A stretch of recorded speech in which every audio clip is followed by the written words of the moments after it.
welcome back to my channel. I noticed that a lot of you really enjoyed my last pizza topping ideas video where I shared 4 healthier pizza topping ideas that you could try out. If you haven't seen that video yet, I'll go ahead and link it in the top right corner so you can check it out too. Anyways, since you guys seem to enjoy it, today's video is on 4 more healthier pizza topping ideas.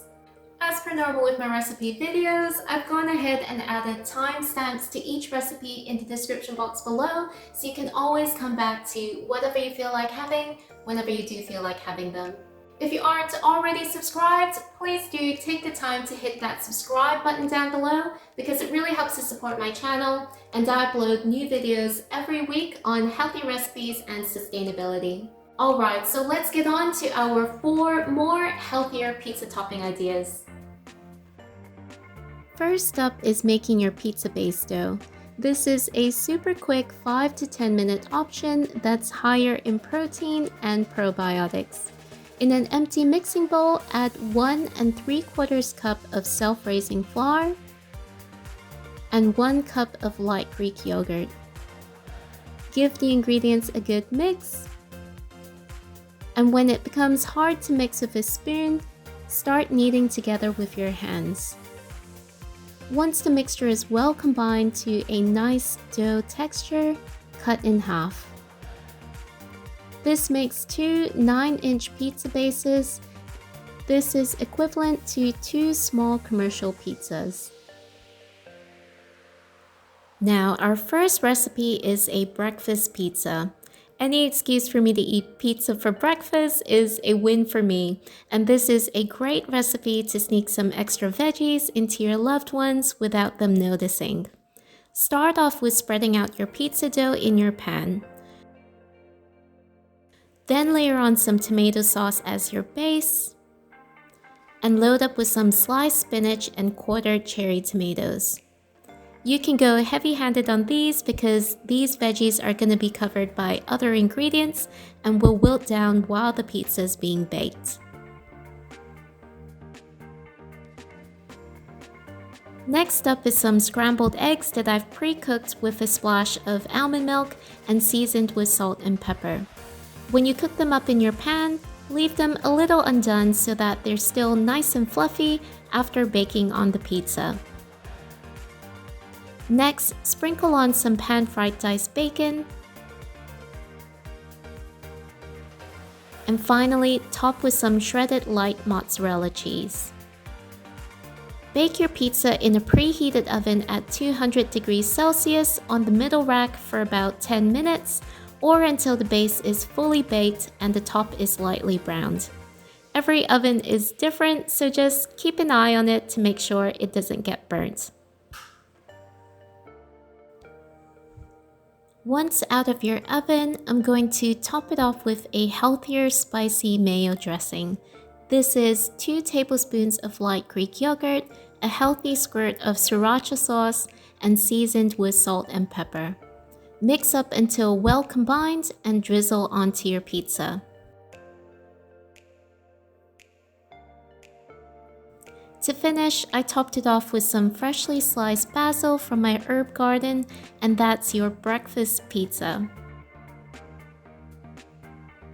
This was a delicious, saucy pizza with the bursts of juicy cherry tomatoes, fluffy scrambled eggs, meaty bacon, but also packed full of veggies on the base.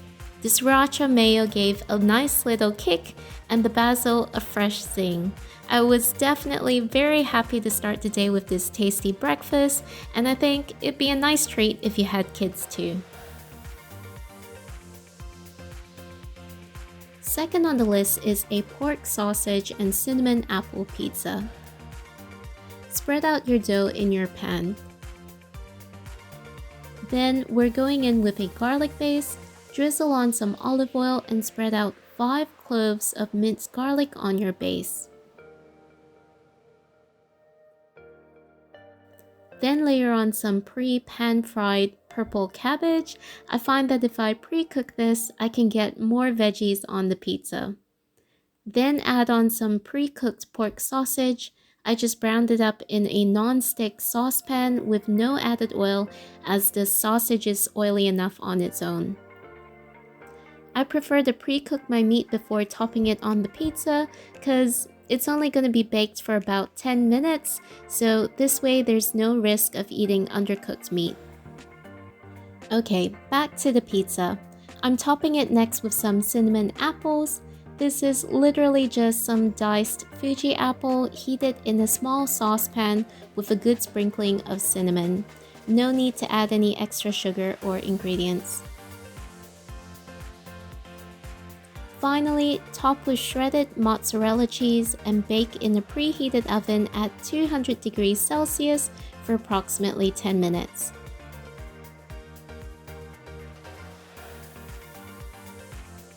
Once out of the oven, we're gonna dress our pizza with a creamy sauce. Add a tablespoon of seeded mustard to 2 tablespoons of light Greek yogurt and season with salt and pepper. Mix it up and drizzle on your pizza. To finish it off, I've picked out some lemon thyme, which is a lovely herb with a fresh lemon flavor. And that's the pork and cinnamon apple pizza. This was so flavorful with the sweetness of the apples, the crunch of the cabbage, and the tang of the mustard and lemon thyme. Third on the list is an Oyako Don Pizza.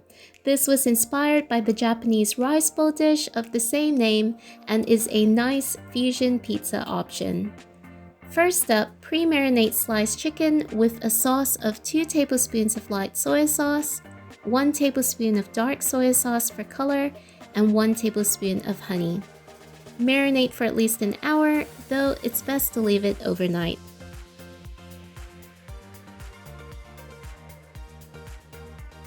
The next day, in a large pan, drizzle on some olive oil and saute a quarter of a sliced red onion.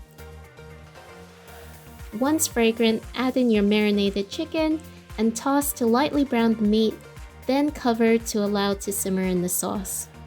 Traditional oyakodon is simmered in a kind of a broth, but because we're going to put this out on a pizza, we want it saucy but not too wet. Once simmered for about 5 minutes, pour 3 scrambled eggs over your chicken and again cover to allow to simmer. After another 5 minutes, remove the cover and turn the chicken and egg till fully cooked and then remove from the heat. Now, in your pizza pan, spread out your dough. Then season your base with the same marinade recipe that you used on the chicken. Next, top with some pan-fried sliced cabbage. Again, I find that if you pre-cook the cabbage and wilt it down, you're able to fit way more veggies on your pizza, which is always a plus for me. Then begin to top with your Oyako Don toppings, spreading out chunks of chicken, egg, and onion around your pizza. Finally, top with some shredded light mozzarella cheese and bake in the preheated oven at 200 degrees Celsius for approximately 10 to 15 minutes. Once out of the oven, we're gonna top our pizza with some furikake, which is a Japanese seasoning made of a mixture of different sesame seeds, crunchy seaweed, and bonito flakes. Then we'll prepare a healthier spicy mayo sauce with 2 tablespoons of light Greek yogurt seasoned with some salt and pepper and a tablespoon of sriracha sauce. Mix well and dollop on your pizza. And that's a delicious Oyako Don inspired pizza. Our last pizza is the Vego Pesto pizza. This pizza is fully vegetarian and super saucy and flavorful. Start by spreading out your dough in your pan and basting it with some tomato sauce. Then I'm topping it with some mushrooms sauteed in minced garlic and mixed herbs. And I'm adding on some sliced roasted capsicums. Then I'm layering on some diced cherry tomatoes and sliced red onion. Finally, top with some shredded mozzarella cheese and bake in a preheated oven at 200 degrees Celsius for about 10 to 15 minutes until the base is fully baked and the top is lightly browned. Once out of the oven, we'll be dressing this pizza with a creamy pesto sauce. By now, you know the drill. 2 tablespoons of light Greek yogurt, 1 tablespoon of pesto sauce, and season with salt and pepper. Mix well to combine and drizzle this sauce on your pizza. And that's the Vego Pesto pizza, which was super saucy and packed full of flavor. I love a good veggie meal, and this is definitely a go-to for us for Meatless Mondays. Alright, so those were 4 more healthier pizza topping ideas that you could try out. I hope you found this video helpful. If you do give any of them a go, please do drop me a comment down below to let me know what you think. If you did enjoy this video, please do take the time to hit that like button down below and hit subscribe because it really helps to support my channel and I upload new videos every week on healthy recipes and sustainability. Thank you so much for watching and I will see you guys in my next video. Bye!